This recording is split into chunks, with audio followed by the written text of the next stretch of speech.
Hello guys, in this video I am going to talk to you about creating a photographic project from the initial idea right the way up to the end prints or an exhibition or whatever you want to do with your personal project. So on top of running the team here at TSOP and creating all the education for my worldwide students, I also produce photographic documentary projects. And I like to think that I produce historical projects, you know, like photographic projects that can be looked back on in 30 to 50 years and people can marvel at the way that we lived. And the last one that I did was the British boot sale, and that one was sponsored by Olympus. We had an exhibition up London. It was published all over the world. And as part of the exhibition, I wrote an article for Digital Camera World magazine here in the UK. And it was about how to create a personal photographic project. So I'm going to bring that article to you right now in video form. And if you're interested in creating personal projects, if you're interested in having exhibitions, books, publications, and all of these kind of things, you know, this is going to outline how you go about it. So firstly, why do a personal project? Now, arguably, the best photography work that you produce will be the work that you produce for you.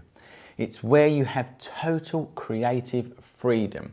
You know, this is what you signed up for. It also provides you with a challenge, and it can push your photographic style into ways that you never expected.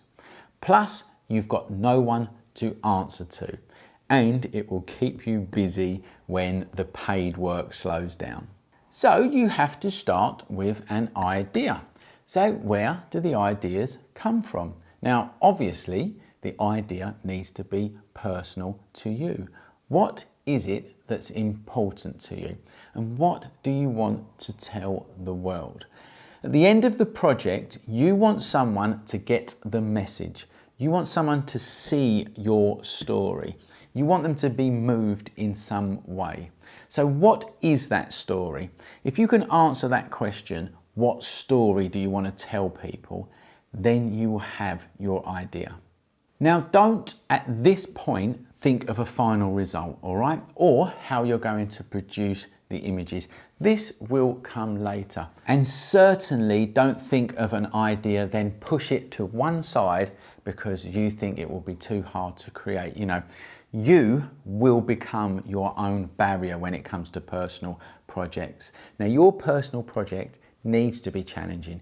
It needs to be hard, right? This is where the best projects come from.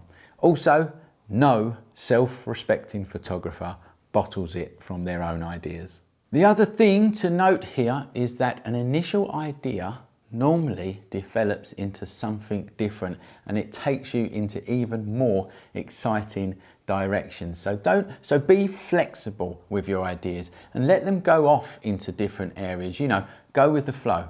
An example being the latest project that I was talking to you about earlier, the British boot sale.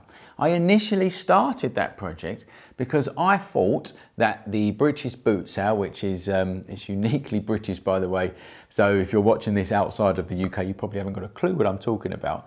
But basically, I thought that the boot sale was going to disappear because of the rise of places like Facebook Marketplace and websites like Gumtree and things like that. But I soon realised that the British boot sale wasn't going anywhere. They are evolving into what can only be described as a mixture of boot sales that we know and love in the UK and the old Sunday markets, again, that we know and love in the UK. They kind of merging together. And as I was walking around trying to create this project, what struck me the most was the uniqueness of the personal history that was on sale and the mass throwaway society that we live in. The British boot sale highlights capitalism in a really kitsch way, and it was that I decided to focus on. I wanted people to see the story of our mass throwaway society. I wanted people to see the personal history that is on sale.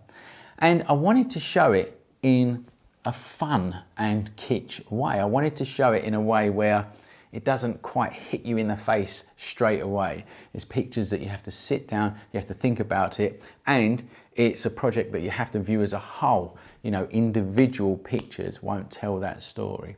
So, like I say, don't be scared of your own project. If it starts to move off into different directions, let it. You'll be surprised at what you find. So now you've got your idea, it now comes down to the creation. So you have to get that camera out and you have to start somewhere. Breaking the ice is the most important step here. If it goes wrong, so what? You've started. And it generally doesn't go right from the start, and it normally becomes a personal learning journey. What you'll find is that the work will develop as it progresses, and the work will actually get better as you go. So, as far as the creation goes, just get out there and get started. Let it go wrong, learn from what went wrong, and believe me, your work will get much, much better as the project progresses. So now let's talk about timescale. A good personal project is not something that you'll complete in a day, a week, or even a month in most cases, nor should it be. It's generally years in the making. Only then can you have enough time to let it develop, to let the work get better and mature into something that you can truly be proud of. So my first real documentary project came when I was doing my photography degree in the 1990s. It was documenting the life and people in a housing shelter for mentally ill and alcoholic men, and it was called Bondway, and it was up in London.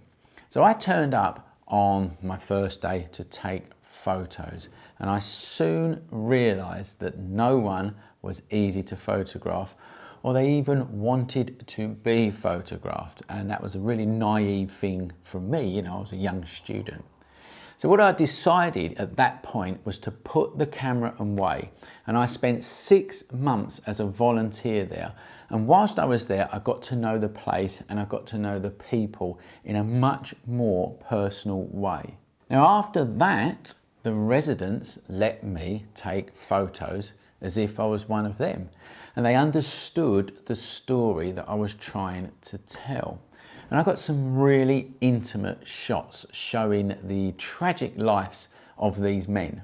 The project went on to win what was called the Jack Jackson Prize at the time, and it was exhibited at Focus on Imaging, for those people that remember that, but that is it's now called the Photography Show. So the point I'm making there is, when it comes to timescale, there isn't one. The project will dictate that, and you will need to be flexible and do whatever it takes to get the shots and tell the story. Now let's talk about staying focused. This will be one of the biggest barriers to overcome.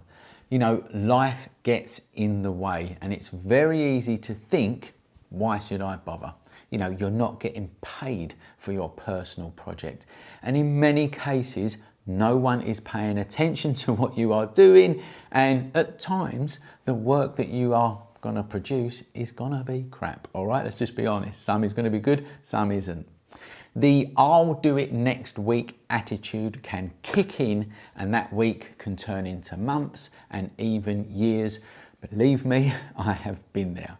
And this is when you need to grit your teeth, look yourself in the mirror and remind yourself that this is what you are. You are a photographer trying to bring a story to the world.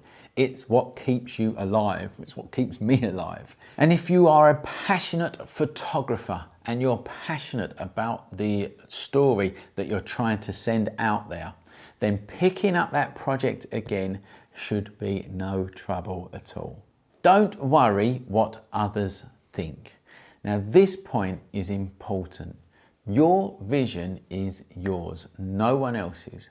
Your vision is much more important than likes. When you try to emulate what is getting all the likes on Instagram, you've lost your uniqueness.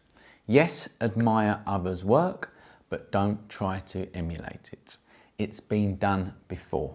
The most interesting thing to me is what you've seen that others haven't. If I go for a photo walk with a friend, a fellow photographer, I don't want to see how they've created shots like the next best thing on Instagram. I want to see what they've noticed that I haven't. I want to see how they are telling a story and how they are giving a feeling of that time and place. That is what's more interesting to me than chocolate box imagery on Instagram. We live in a chocolate box pretty picture world. Apps like Instagram and 500px are proof of that. But let's face it, one pretty landscape is as nice as the next, and they're fairly easy to create as a matter of fact. All you need is knowledge of photography, planning, and some equipment. I teach people to take great landscapes and great portraits. It's actually quite an easy process. And there's absolutely nothing wrong with taking them pretty landscapes and portraits. I love doing them. I do them myself all the time. The point that I'm making is the internet will always put these types of pretty pictures above the rest.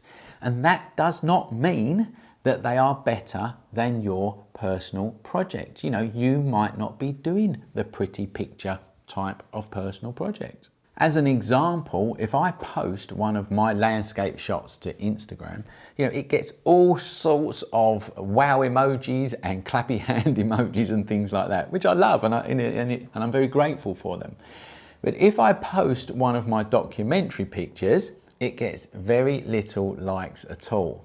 And that's quite simply because one is chocolate box and one has got much more meaning and depth to it, which takes people a bit more effort really. It takes a bit more effort to look into the depth of an image, whereas chocolate box images, they're like it's very surface, aren't they? You just look at them and they're nice.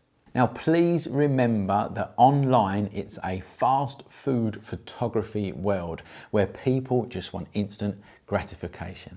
For a meal that you'll remember, you have to sit down, you have to take your time, and you have to enjoy what you're taking in. And this type of photography happens at exhibitions, in books, and in magazines that you have to physically sit down, look at, and read. And as we know, unfortunately, most people online, they just want to drive through whilst they're on their way to see what Tina did at the weekend. Now, what I'm trying to say here is that if your work isn't getting liked, it doesn't mean it's not good. It's probably just going to the wrong audience. Whilst doing a project, remember this: it's your project, and the only person that you need to please is you. So when do you end the project? Well, if you're like me, projects will probably continue in some way or form forever, all right? There's a reason you started the project, and believe me, that reason will keep dragging you back in. But it is good to give yourself some kind of target. In my case, it normally ends in an exhibition or hopefully a book. The British Boot Sale project is not yet a book, so if anyone is watching this and wants to sponsor producing a book of the British Boot Sale, then please get in touch. Now, what I do know is that you shouldn't set yourself an endpoint at the start of the project. Just see where it goes first. Chances are the end will present itself to you whilst you're doing the project, whilst you're on that journey. Now let's talk about getting sponsorship and publicity. Now this is really hard with a personal project, and don't expect to earn a fortune from it, or even £1 in fact, all right? The first barrier to overcome is people that are looking at your work and they're thinking, who are you and why should I even care about your vision. Now, to overcome this, you just need to be a little bit ruthless, but be nice at the same time, you know, and don't let any opportunity pass you by. Even if you think it's unrelated or won't get much attention, you will be surprised how one little thing can lead on to another and onto another and so on. So be ruthless, push your work in front of people, and don't let any opportunity pass you by.